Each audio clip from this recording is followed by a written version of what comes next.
ఏమైందే ఇప్పుడు? మంచిగానే ఉన్నాడు కాదే? రోజు ఫోన్ చేసి మాట్లాడేవాడిది. కాలు నొప్పి కొంచెం తగ్గిందటనే, మెల్లగా నడుస్తున్నాడు. ఈ తమ్ముడే ఫోన్ చేసి చెప్పిండే. వాడు నడుస్తున్నాడా కుంటున్నాడా అని కాదు, వారికి ఉన్నది ఎవరు? మనమే కదా. వాడు మంచి చెడులు చూసి బాగా బాధ్యత లేదా? మంచి చెడ్డలు కూడా వాడేమన్నా జైలు ఉన్నాడా అని మనకి ఏం కావాలన్నా రోజు అడిగి తెలుసుకునేవాడికి, అడిగిన అన్నీ పంపనేవాడికి. ఇంతకన్నా ఏం చేయాలి ఇంకా? ఆ పురాణం అంతా నాకు చెప్పకు. ఇప్పుడు పోయి వాడిని చూసేస్తావా లేదా? ఇదేలో నీతోని. సరే పోయి చూసేస్తుంది, నువ్వైతే కోపడికి రాకు. పోయి వానికి ఏం కావాలో, ఇంట్లో ఏమున్నాయో ఏమి లేవో చూసి అన్ని కొనిచ్చిరా, సరేనా? సరే నేను పోయి అన్ని అడిగి కొనిచ్చేస్తాను, సరేనా?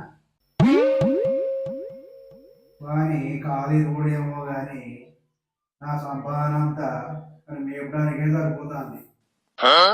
నేను లేకున్నాడు ఏం లెక్క ఇదాడు. ఎంత పెట్టినా కానీ అన్న పేరు ఉంటుందా? బావైన పాపానికి పెట్టాం, ఏమనుకుంటే ఏమవుతుంది. సరే ఒకసారి పోయి అవి అలచన్నత్త.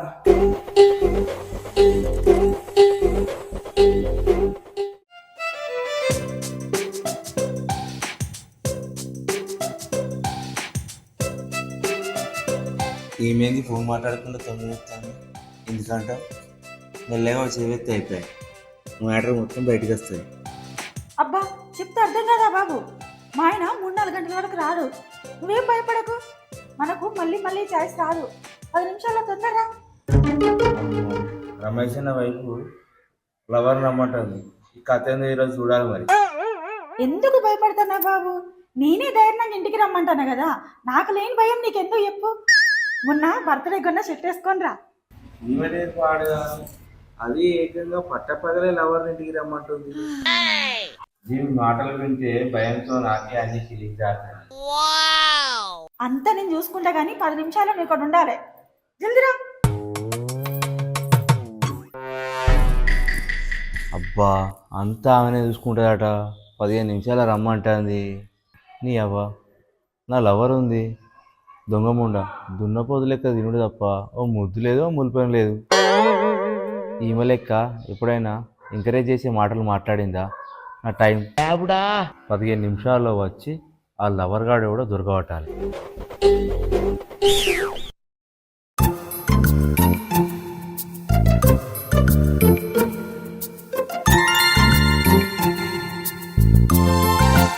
అమ్మాయి అందంగా ఉన్నదని రూపాయి కట్నం ఇవ్వకుండా పెళ్లి చేసుకున్న ఎగిరిపడి మంచితనాన్ని పోయినందుకు ప్రతిఫలంగా 15 ఏళ్ళుగా మా అత్త మామను బామ్మరిది గాన్ని సాధలేక దత్తాన.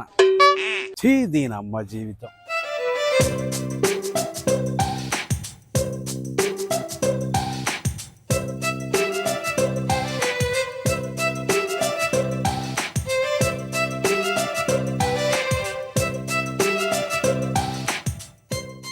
నమస్తే రమేష్ మంచిదేనా?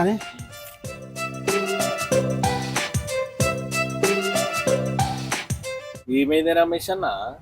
ఎంతో దిగులుగా ఊపడతాను. ఏమైంది? ఏం చెప్పాలి నా బాధ? నా పిల్లానికి రోజు రోజు కోపం ఎక్కువైతుంది. అస్సలు ఓపుకుంటలేదే. వాటికైనా చిరు బుర్లాడుతుంది, నరకం చూపిస్తుంది.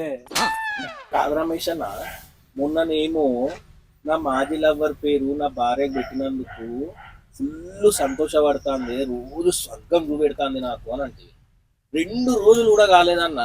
ఇంతలే నువ్వు ఏమంటానవే నరకం పడుతుంది అంటారు. ఇట్లనే రమేష్ అన్న, నేను నమ్మేది నీ మాట నమ్మేది. నమ్మాలే, నమ్మి తీరాలే. మొన్నటికి ఈరోజు తేడలేదా అని 48 గంటలు గడవలేదా?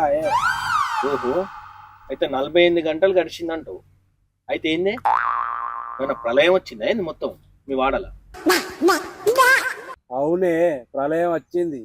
ప్రళయం అంటే పెళ్ళాం, పెళ్ళాం అంటే ప్రళయం. పెళ్ళాం మారడానికి 48 గంటలు ఎందుకే? 1 గంట చాలదానే? ఆ గంటలో జరిగిన దానికే కాదే నా బాధ. ఆ 1 గంటలో ఏం జరిగిందే? అసలు మీ భార్య తెచ్చిన ప్రళయం ఏంటిదే రమేష్ అన్న? నా భార్యకు నా మాజీ లవరు సౌజన్య పేరు పెట్టుకునే ప్రేమ కొద్ది తెలుసా అనే. వామ్మో, మళ్ళా మొదలు పెట్టినావే నీ సౌజన్యాన్ని. మొన్న తాళ్ళల్లో కళ్ళు దాక్కుంటా నీ లవ్ స్టోరీ చెప్పి మురిసిపోతివి. ఆ పూరి పేరు నీ భార్యకు పెట్టుకొని రోజు పిలుచుకుంటా సంతోషపడుతుంటివి. మళ్ళా నరకం చూపెడతాంది, ప్రళయం తెచ్చింది. ఏం మాట్లాడుతాను రమేష్ అన్న? ఎట్లనే రమేష్ అన్న నీతో నాకు అసలు? నీ మాజీ లవర్ పేరు నీ భార్య పెట్టుడేంది? జరకి కథ ఏందో చెప్పరా అది రమేష్ అన్న? అన్నో ఆగే, నువ్వు మళ్ళా స్టోరీ అడిగినావు అనుకో, మనోడు పిండి గురించి మొదలు పెడతాడు ఆ స్టోరీ మొత్తం. ఇక అది మొత్తం వినుకుండా కూర్చున్నాం అనుకో, ఇవాళ ఈ దినం మొత్తం అయిపోతుంది నీకు. ఆ స్టోరీ మొత్తం నేను నీకు నిమిషంలో చెప్తా ఇను. అదో ఇంటికి కథ ఏంది అది తెలియదు. రమేష్ అన్న పెళ్లికి జాతకాలు కలుస్తాలేవని అయ్యగారితోటి అబద్ధం చెప్పించి మనోడి లవర్ పేరు సౌజన్య. సౌజన్య అనే పేరు పెడితే జాతకాలు కలుస్తుంది, మంచిగా ఉంటుందని చెప్పని అబద్ధం చెప్పించి మనోడు పెళ్లి చేసుకున్నాడు. అది మనోడు టాలెంట్. అమ్మ రమేష్ అన్న, చూస్తే మంచి బాలు లెక్క కనబడ్డా కానీ బాగానే కథలు పడ్డావు. ఏమనుకున్నావు మరి మనోడి గురించి? ఏ ఊగాయ రామన్న, జరిగిపోయిన తీపి జ్ఞాపకాలను ఇట్లాంటి చేదు సమయంలో గుర్తు చేసి బాధ పెట్టకే. మనసు పిండినట్టు అవుతుంది. అసలు ఏమైంది? నీ బాధ ఏంది? చేదు సమయంలో తీపి జ్ఞాపకాలు అంటావు, మనసు పిండుతుంది అంటావు. అసలు ఏమైందో జర చెప్పరా అదే కథ. ఏమైంది? మీ ఆవిడతో నువ్వు నడుకున్నావా అని చెప్పు చెప్పు. మనోళ్ళు అడుగుతారు కదా, నువ్వు చెప్పిన తర్వాత ఆ ముచ్చట ప్రళయమా భూకంపమా ఏంటిది అనేది నేను చెప్తాను నీకు. ఇక మొదలు పెట్టరు అదే మరి. మా బామ్మరిది గాడు పని పాట లేకుండా తిరుగుడు తాగుడు, ఇవ్వందో బండి అడుక్కోపోయాడు. బాగా తాగిండు, అయితే చెట్టు గుద్దుకున్నాడు, ఖాళీలో కొట్టుకోప అన్నాడు. వాని హాస్పిటల్ ఖర్చు, బండి రిపేర్ ఖర్చు ₹1,00,000 అయినాయి. ఏం చేయాలి? మరి ఆ ₹1,00,000 వాళ్ళు పెట్టుకున్నారే, నువ్వే పెట్టుకున్నావానే? ఇంకెవరు? ఆ బలిపశు మనోడే. ఈయన పెట్టుకోక ఆ అత్తమామల దగ్గర ఈకలు ఉన్నాయని వాళ్ళు పెడతారా? ఆ తాగుబోతు బామ్మడి దగ్గర వాళ్ళు తిండి పెట్టుడే ఎక్కువ, ఇంకా హాస్పిటల్ ఖర్చు కూడా పెడతారా? వాళ్ళ దగ్గర ఏమున్నాయని పెడతారా? మా తాగుబోతు బామ్మడికి 4 బుద్ధి మాటలు చెప్పాలన్నా? ఇంకా వానికి పైసలు ఇచ్చుకుంటా, వానికి సోమరిపోతం చేసుకుంటూ తయారు చేస్తుంది నా పిల్లం. ఎంతకని ఖర్చు పెట్టాలనే? ఏదో ఆమె తమ్ముడు అని ప్రేమ కొద్దీ నువ్వు బామ్మర్ది మంచి చెడ్డలు చూసుకుంటావని ఆ ఆలోచన కావచ్చునే. ఒక్కటి చెప్తా వింటావా అని రమేష్ అన్న? మీ బామ్మర్దిని 4 తన్ని నీ షాప్లో పని చేయించుకో, దెబ్బకి అన్ని సెట్ అవుతాయి. ఇక నిదానంగా మీ భార్యకు అన్ని ముచ్చట్లు చెప్పి జర నిమ్మల వరుస. నేను చెప్తే సౌజన్యం వింటది, నా మాట అంటే జవదాటది తెలుసా? మరి ఇప్పటిదాకా అన్న రకం ప్రళయం అంటివిగానే మొగుడు పిల్లలు అన్నాక ప్రళయాలు నరకాలు మామూలేనే. ఏమంటారు రమేష్ అన్న? ఎంత పెద్ద వాయుగుండమైనా రాత్రి 9 అయిందంటే తీరం దాటాల్సిందే. చెప్పినా నేను చెప్పినా మనం ముచ్చట్లు అన్ని గిట్లనే ఉంటాయి అన్న, అందుకే అంత ఇన్నాక చెప్దామని చెప్పి ఈ రమేష్ అన్న ఒకడు అసలు టైంలో ఫోన్ లిఫ్ట్ చేస్తలేడు. ఇక్కడ వాళ్ళ ఆవిడేమో రాసలీలకు ముహూర్తం పెట్టింది.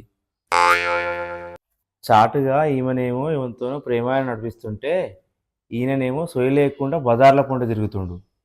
వాడెవడో ఇవాళ దొరకాలే, ఇద్దరు భాగవతం మొత్తం బట్ట బయలు కావాలి.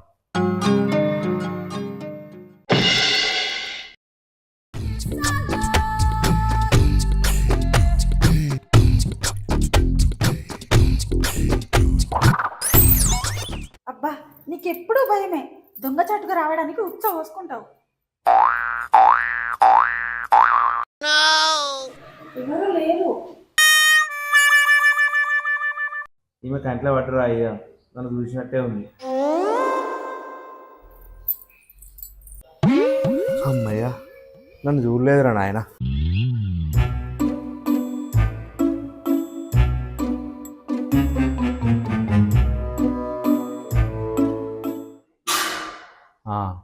ఆ లవర్గాడు వచ్చిండు, గేట్స్ ఎప్పుడైంది.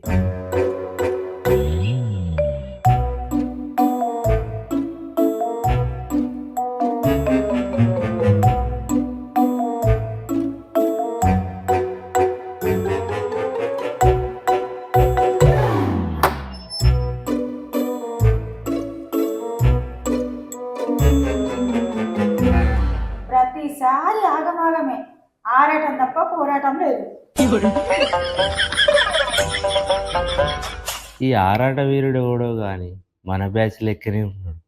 దొంగతనంగా లవరింటికి వచ్చి లవర్ని కలుసుకుంటే ఎంత టెన్షన్ ఉంటుంది. ఆ ప్రెషర్లో మెదడు నరాలు తిట్టిపోయేటట్టు ఉంటుంది. ఇవన్నీ చెప్పుకోలేని మగోని బాధలు ఆడోళ్ళకి ఎట్ట తెలుస్తాయి. ఇంకా మీదికెళ్ళి పోరాటం లేదని దెబ్బి పొడుస్తారు.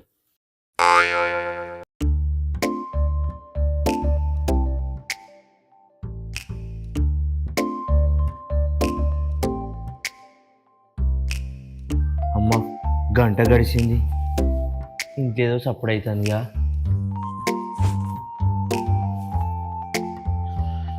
గొల్లెని తీసి ఎదురుగా నిల్చుంటా, వాడు కనబడంగానే లట్టుకొని పట్టుకుంటా.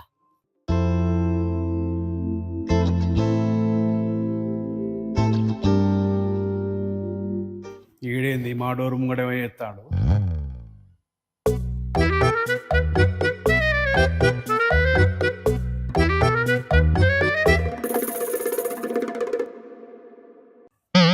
అబ్బా రమేష్ ఎటు నేను ఇక్కడ కొంపలు అంటుకుంటాను, మెల్లగా వచ్చిన.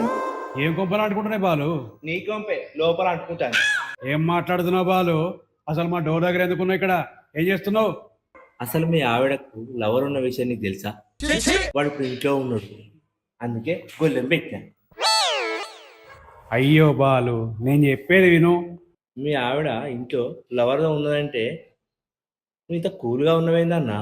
నా కళ్ళతో చూసా నాకే పిచ్చిలెత్తంది. బాలు, లవరు లేదు ఫ్లవరు లేదు, నువ్వు కళ్ళతో చూసింది నిజం కాదు. ఈ విషయం చెప్తుందా? మా ఆవిడతో ఇంట్లో ఉన్నది నేనే. ఇప్పుడు ఈ డోర్లోకి వెళ్ళి బయటకు వచ్చిన.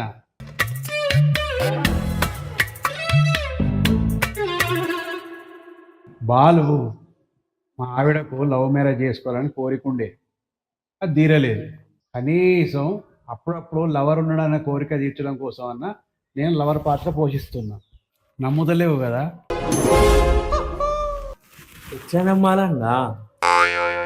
ఆమె మాట్లాడిన మాటలు, ఆ లవర్ ఇంట్లో ఖర్చులు, ఇవన్నీ నేను చూసిందే. ఇప్పుడు నీ డౌట్ ఏంది? ఇంట్లో ఎవడో ఉండడనే కదా? అవును.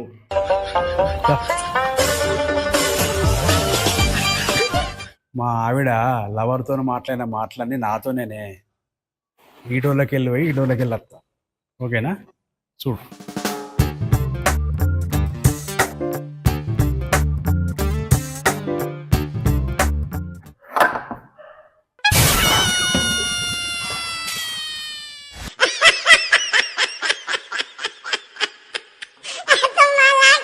ఇదేంది రమేష్ అన్న, ఇద్దరు కలిసి నాకు పిచ్చెక్కిచ్చారు కదా. మీ ఇద్దరు భార్య భర్త కోరికలు భూమి మీద ఎవ్వరికి ఉన్నాయి. నాకు నా భర్తే కావాలి, ఆయనలో ఉన్న లవరు కావాలి. ఆ రెండే ఉన్నా నా భర్తే నాకు కావాలి. మీ బొంద కోరిక, మీ బొక్క కోరిక, నా టైం అంతా వేసేసి ఈ భార్య భర్తలేందో, ఈ పిచ్చి కోరికలేందో.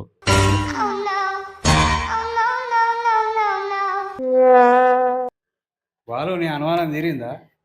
మా తీరింటి పిల్లలయ్యా, చిన్న చిన్న కోరికలు ఉంటాయి. వాళ్ళ చిన్న చిన్న కోరికలు తీర్చిన అనుకో, వాళ్ళు చెప్పినట్టు వింటారు, మనకు కూడా కావాల్సిన సంతోషం ఇస్తారు. ఓకేనా?